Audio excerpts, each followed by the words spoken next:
Blog Talk Radio.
This is One Child Abuse Survivor to Another, Restoration, and glad to be here, 7:30 in the morning. It's Friday morning, September the 15th, 2017, and I had a good week so far.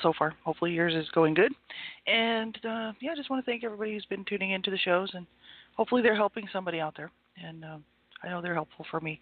They've been helpful for me in my healing journey, just to make sure that I do some work on my healing journey. Basically keeping me accountable. So I'll do my work on it, but hopefully they're helping somebody else out there too. And that was a song by the Angel Wing called The Calling, and it's put out by XL Music Publishing, freemusicpublicdomain.com. And that song is awesome, and I usually just play just a piece of it in the morning, but just a very small piece at the beginning. And I thought I'd play the whole song through because it's really nice. So play the whole song for you this morning. I tried to put the chat room open. It's not working this morning. So I've actually tried a few times already. It's unable to connect. So there's no chat room there today. I had a hard time getting into my show in the first place. So hopefully it's streaming properly. And really we're just looking at a morning reflection, just positive reinforcement, self-care, coping mechanisms, meditation for the day, kind of what can we do to help ourselves? This is sort of stuff that I do for myself, to try to make sure that I continue on my healing journey. And so that's why I like to do this show. So thanks everybody for tuning in. If you're just starting out on your healing journey or not sure if you're safe enough to be listening to this, because this type of information, anything like this, can kind of trigger survivors of abuse, which then can cause you to have a bad day, or maybe self-injure, want to self-injure, sort of thing. So you have to make sure you're safe enough. Really, you have to get the information and learn how to know whether you're safe enough to be listening to something like this. You can get that at ASCA, Adult Survivors of Child Abuse More Center Program, Survivor to Thriver Workbook. You can also get it from HAVOCA, HAVOCA, that's Help for Adult Victims of Child Abuse. And they have safety information on their websites, and check it out and make sure that you're safe enough before you're listening. Otherwise, just turn the show off because you won't be hurting my feelings, right? And anybody else, you have to listen at your own discretion because we're talking about abuse, and abuse is a very sensitive subject, and most people find it very uncomfortable. I had to live with it growing up, and my whole life I've had to deal with it. And so I can deal with it, but for a lot of people it's very uncomfortable, and so you have to make sure that you're, that it's something that you want to listen to, and ultimately you have to make that choice for yourself, right? So make the right decision for yourself and listen at your own discretion, right? So we finished off looking at anger from HAVOCA. I didn't find that information very helpful, so I thought we'd move on. You can go check it out if you want to, HAVOCA, HAVOCA.org. Most everything on their website is pretty good because it's geared for adult victims of child abuse, right? And it's not just child sexual abuse or anything. It's just adult victims of child abuse, right? I just didn't find the anger articles all that helpful. They weren't really relating to child abuse. It was kind of more like road rage stuff. That's normal anger issues from other stuff. That's not dealing with child abuse, anger from child abuse. So I just thought that those articles were not very helpful for me because I've already looked at all the road rage, anger type stuff out there. And I was looking more for information dealing with how to deal with anger due to, a person might have due to abuse, childhood abuse, right? So that article really wasn't very helpful for me, but it might help you out, so you can go check that out. Next up, we're looking at, this is from HAVOCA. It's called Anxiety. It's if you go to their website, you can find their information by going under Information for Survivors tab. And on the left-hand side, once you click on that, the left-hand side has all their links to all their articles. And it's all alphabetized, like, by A, B, C, right? The next article up is Anxiety. And so we're going to take a look at this morning. And, but yeah, morning reflection. How am I doing this morning? Actually, I'm really tired and just exhausted. It's been a hard couple of months. This summer's supposed to be nice, and time for reflection and time for rest and whatnot. It's been so hot here, incredibly hot, that it's been like as hot as it is in the desert in New Mexico up here in Canada. And we don't have any air conditioning, so we've been sitting around in sweltering heat for months, and it's been a little bit much to deal with. It's been too hot. We don't have air conditioning, and we just have a little fan, and it's kind of worn me out. And so I'm exhausted, and I haven't had any time off. I haven't had any breaks or any kind of work time off from work, vacation stuff. So I'm just really getting tired. And so that's where I'm at this morning. I'm glad it's Friday. I work this morning, but other than that, I'm off for the weekend. And I'm going to hopefully get some rest here this weekend because it's starting to cool off a little bit, which is good.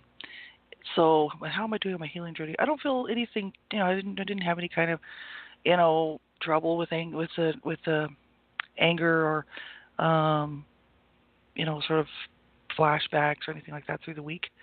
Mainly just trying to focus on just getting through the week as far as my physical body goes and just keep going, sort of thing. And but I made it to Friday, so that's good. We made it to Friday. So it was kind of just an uneventful week, really. And so yeah, but I'm just noticing this morning that I'm extremely exhausted. I'm thinking about taking some time off here from the shows and might maybe take like a month off, which is, maybe a month or so, just to take a break.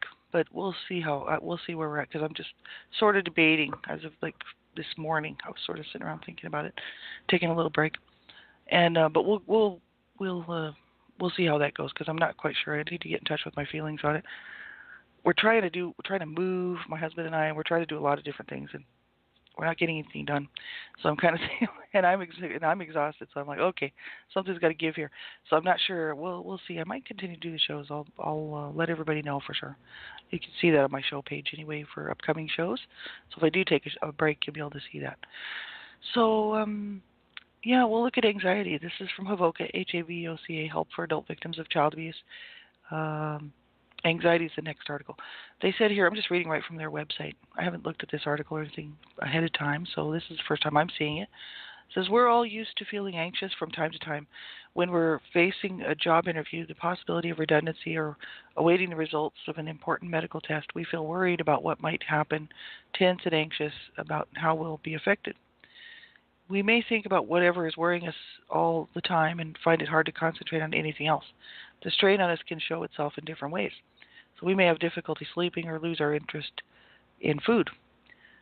But often the very fact that we are under pressure will spur us on to do our best and rise to the occasion. And in most cases, the anxiety will go away once the stressful situation is over. Some people, particularly survivors of abuse, experience such strong feelings of anxiety that they are unable to cope with their day-to-day life. And sometimes for no clear reason, they are deeply troubled. And this section is written for people who are experiencing this sort of anxiety and for their family and friends. It sets out to provide some basic information about anxiety, what it feels like, the possible causes, and the various sources of help available. It also contains references to other reading material and to organizations which can provide further information for those who want to know more. So that's the beginning article on that. What is anxiety? We'll just check this out, and then we'll talk a little bit about it. My own information, my own sort of issues dealing with anxiety. What is anxiety? Anxiety is a common human reaction to a stressful situation or event. Our body responds in very clear physical ways to an apparent threat. So our heart beats faster, our muscles tense up, our mouth feels dry, and so on. These responses are our body's way of getting ready to meet a threat. So once the threat is past, we are usually able to carry on with our lives as normal. Some of us, however, experience very high levels of anxiety and such strong feelings of distress that we are unable to manage everyday tasks. And we may find we are so anxious and edgy that we avoid situations we would usually cope with and even enjoy. And it's like always living on a knife edge. The feelings of fear can seem unbearable. And I could never relax. I was tense and wound up all the time. It was hard to focus on anything else. I felt really shaky and strung out. It can be very hard to explain how we feel to other people. Our worries may seem unreasonable, and we may feel under pressure to put on a brave face and behave as other people expect. This only adds to our distress and makes us even more tense. And this form of intense anxiety is in fact remarkably common. Men and women of all ages and from all backgrounds can be affected by it. Each person will experience anxiety in their own particular way, but there are a number of symptoms people can often describe. The way our body functions may be affected. They list here some stuff here. They said tense muscles can cause headaches or back pain in the neck, shoulders, or back. A dry mouth can make it hard to swallow. We may get breathless and dizzy or feel faint. We may suffer from indigestion, constipation, diarrhea, that kind of stuff. Our heart may beat alarmingly quickly. We may find it hard to concentrate on anything and become irritable with other people. We may experience difficulty sleeping, and as a result, we end up exhausted. And we may try using caffeine, alcohol, cigarettes, or drugs to help us get by. And this may make us feel less anxious for a time, but in the longer term, we may feel even more stressed. And so they go on to say, some people find they experience sudden, unexpected surges of anxiety. These are called panic attacks and can be very distressing. We may worry then that there is something wrong with us physically. Acute anxiety or panic in particular situations is called a phobia. Often as a result, we go out of our way to avoid that situation. For example, being high up, being trapped in a crowded room, seeing a spider. There's a separate leaflet on phobias, which may be helpful. Anxiety can also cause us to feel increasingly depressed and hopeless. Our world is becoming more and more restricted, and it can be hard to see a way out. I felt paralyzed by worry, unable to do anything, unable to imagine things ever changing. It really began to pull me down. If this applies to you or someone you know, you may wish to read the separate leaflet on depression. Sometimes a person's anxiety leads to a feeling that they must carry out certain actions again and again. This compulsive behavior might involve repeatedly checking that the door is locked or endlessly cleaning the house. No matter how often we repeat the same behavior, it never seems to quell the anxiety within us, and we begin again. So the same can apply to ideas which go round and round in our head, tormenting us, never giving us a moment's space. I just couldn't switch off. I used to just worry and worry even about silly little things. It was like I'd no space in my head to think of anything else. And they said here, they go on to talk about it, the rest of that article. That's quite interesting, and I know for myself, I probably still have anxiety issues. I wouldn't doubt it. But growing up abused, I mean, of course, I had anxiety problems, and most of my problems are breathing problems. And I've actually, because I was abused from birth, like birth up, I just learned how to deal with things. And I think breathing is probably one of the issues. Um, so, it's kind of it's harsh on survivors of abuse, anxiety, and we're all probably suffering from different types and different, sort of strengths or whatever of anxiety. But anxiety is a problem for abuse survivors. And I know for myself, I don't handle confrontation well. Personal, like confrontation, whether it's at work or with relationships or anything like that. It's not like I think they're going to abuse me or something. It's just that my body just automatically goes back to that place of being a child and being abused. And so all of a sudden I'm feeling the tension, I'm feeling the stress, I'm feeling the panic, almost the trauma, of being, because when a child's being abused, your body, your first of all, I mean, it's a serious issue. Mainly, your blood goes to your organs, your internal organs, to try to protect your internal organs, vital organs for life. So, if a child's being beaten and battered, their body basically goes into survival mode, and adrenaline starts running. Adrenaline is in small doses, I guess, isn't too bad for you. Adrenaline all the time is really bad for you. It's like a toxic chemical, and if it runs through your body all the time, it can do a lot. It can cause a lot of problems. And I know children being abused, in any way, that adrenaline is going to flow, and the blood's going to go to the internal organs. It's going to leave the hands, and the feet, and it's going to go up and travel up, and so therefore then you end up, you can end up with these almost it's almost like a feeling of being trapped, and so you're just trying to survive, sort of thing. So as an adult, I mean, nobody's abusing me now, right? Because I don't allow it in my life, like I said in my last show. And so, but my body still goes through that same stuff, and I think that that's just normal because that's a normal reaction. But we have to learn how to deal with it to make sure that we don't stay like that. And it can be difficult. I don't handle confrontation well. I don't handle any kind of stressor type stuff like that. Someone starts an argument with me, immediately I go to that, position of how I used to be, which was a lot of sort of panic, and sort of as an adult now I'm able to handle myself and able to carry myself. So then it turns into anger and rage. So then not only do I have a lot of anxiety, like a lot of I guess with adrenaline and stuff flowing, then I've got a lot of pressure and a lot of tension because I'm holding my body very tight because I've got a lot of rage or internal sort of anger going on. And it just can be very devastating on a person's body, I think. Not healthy at all. I try to relax. I try to spend most of my day relaxed. A little bit of tension is good because you got to stay in shape, man.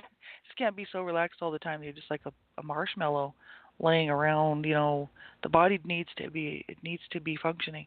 But I think it's a matter of how long we stay in those states, And so I spend a lot of my day really quite relaxed and breathing calm, trying to breathe calmly. My breathing is off.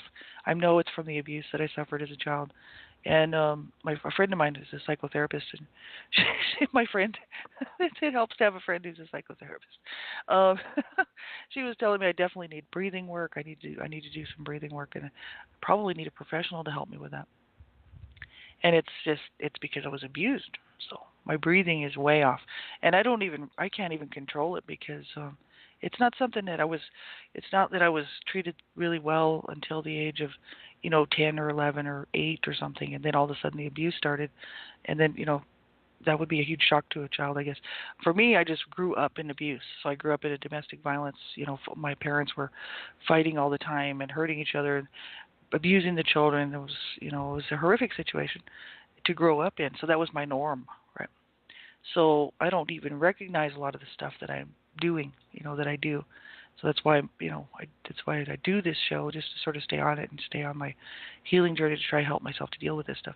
But it's tough. It really is, because I'm sure I'm doing a lot of things to protect myself that I don't realize I'm doing. I had a life coach actually tell me one time that I was just running all the time. She goes, if you just want to keep running, you go ahead. I mean, it's your choice. You're an adult. You can keep running if you want to. But she goes, or you could stand and you could realize that you have rights and you have the right to get your needs met. You have the right to a good life. You don't have to keep running, right?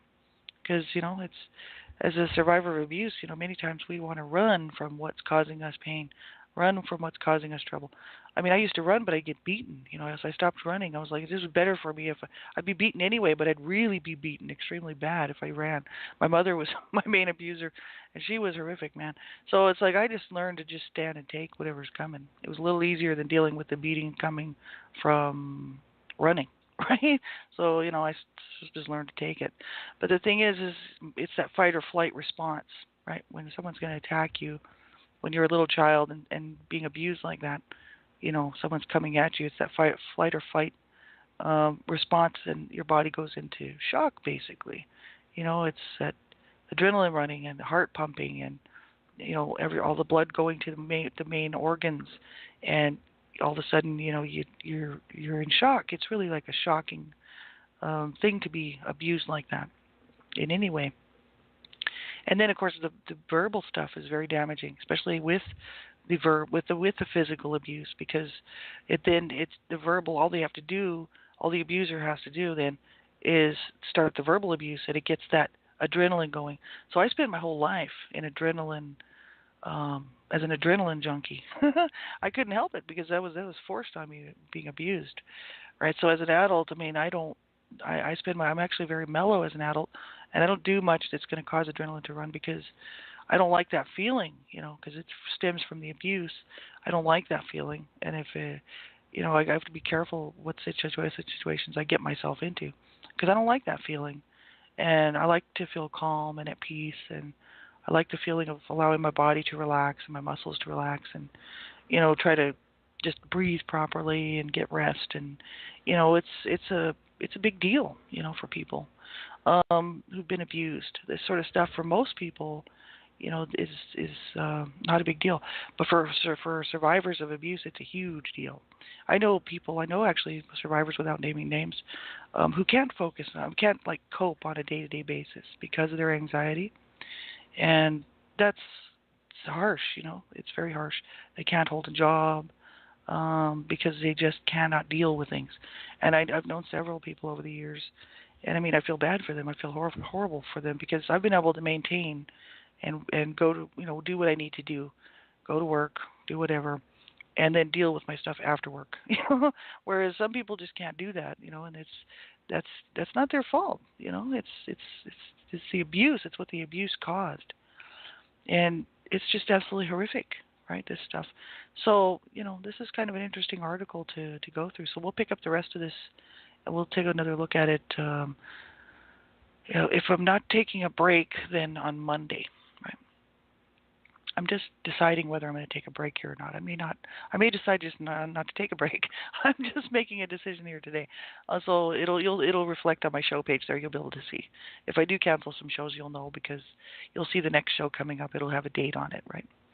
And we've only got a few minutes left here. How about positive reinforcement? What are we doing right in our daily walk? Looking at positives and progress instead of negative thoughts all the time. Positive reinforcement, what am I doing right? Well, I just, I'm working on it. The fact that I got up this morning and doing the show, that's positive. Staying on my healing journey, that's positive. And trying to allow myself, the time that I need, and allow myself the reality that I'm not perfect, and, I'm doing the best that I can, sort of thing. We don't have to be negative on yourself all the time. It's too easy, right? It's like, well, I didn't get this done. I'm just a loser. I'm just, going back to all the stuff that I was told as a child that, that I didn't deserve to even be alive. Right? I should have just been born dead, and I'm just this and I'm that, and all these horrible things that are not true. Right? So instead of allowing that stuff to cloud my thinking, I'm thinking about positive reinforcement. What am I doing right? What's going on in my life that I think am I doing well? And looking at some positives instead of just negatives all the time. So I'd say as long as we got out of bed this morning and we're going to take care of ourselves today and take care of things around us and people around us, well, then that's pretty positive, And be good to ourselves, that's another positive for sure. The weekend's coming up, and I plan on being very good to myself this weekend and others around me. So I hope you do the same. We deserve a good life. We don't deserve to be suffering and in misery and, just struggling along, suffering and more even after being abused, which is the situation for so many people out there. And so that's why I do these shows, is really just to encourage people and, myself to reach out and get help and not be destroyed by your past and not be destroyed by the abuse. We've already been abused, so why as adults then do we want to allow this to just continue to wreck and trash the rest of our lives? I just think it's unfair, completely unfair. Being abused as a child, that's not our fault. But what we do with our life after we're adults and we're on our own really truly is up to us. Really, we're the only ones that can make those choices for ourselves, really healthy choices and proper choices. What's going to help us to have a good life. We need to be our own best advocates, basically. So, that's something I realized, about really when I started my healing journey, was that, wow, why am I sitting around doing this? Why am I doing this as a 42-year-old woman, wanting to self-injure, having suicidal ideation was just a huge part of my life, and wanting to self-injure, and I didn't want to hurt anybody else, And I was just like, why am I doing this? I had to really get in touch with the reality of what I was doing, And I thought, wow, I'm just letting my parents, my abusers, and my abuser brother, win this fight, And I thought, why am I doing that? That's crazy. Now that's crazy, to allow your abusers to win over your life as an adult. That is so wrong. They already took our childhood. They took my life, And it's like, so why am I going to give them the rest of my life? And I thought, oh, no. So I started to change the way that I felt about myself. Started to look differently at myself and see that I was none of those things that they told me I was. And I was none of those things that they made me feel that I was, And they were wrong to do that. They were incredibly wrong. And child abuse, man, it's against the law, man. They got away with it. And I'm the one suffering for it, and they're dead. So that's just great. And I thought, well, this is no good. So I started to turn it around, and I started looking at positives instead of negatives all the time, just thinking, this is ridiculous. I'm none of those things that my parents told me I was. And my brother, what he did was incredibly wrong, I should not have had to suffer that as a child, and no child should, ever, right? So then I thought, well, what can I do to help myself? I started really looking around. So I think that's a positive. We have to look at the positives, and if you're doing anything to try to help yourself, to have a better life, I mean, that's a positive, whatever it is. Even just getting up in the morning and combing your hair and getting some fresh air or something, opening the door and getting some fresh air, or do something good for yourself. I plan on taking care of myself this weekend, just having a regular weekend with my husband. And I'm going to be good to myself. So that's what I want you to do too. We have about a minute left. We'll do a brainy quote. How about this? Brainy quotes. I like brainy quotes. They're cool. And they said you can use their quotes as long as you tell where you got it. So how about this one?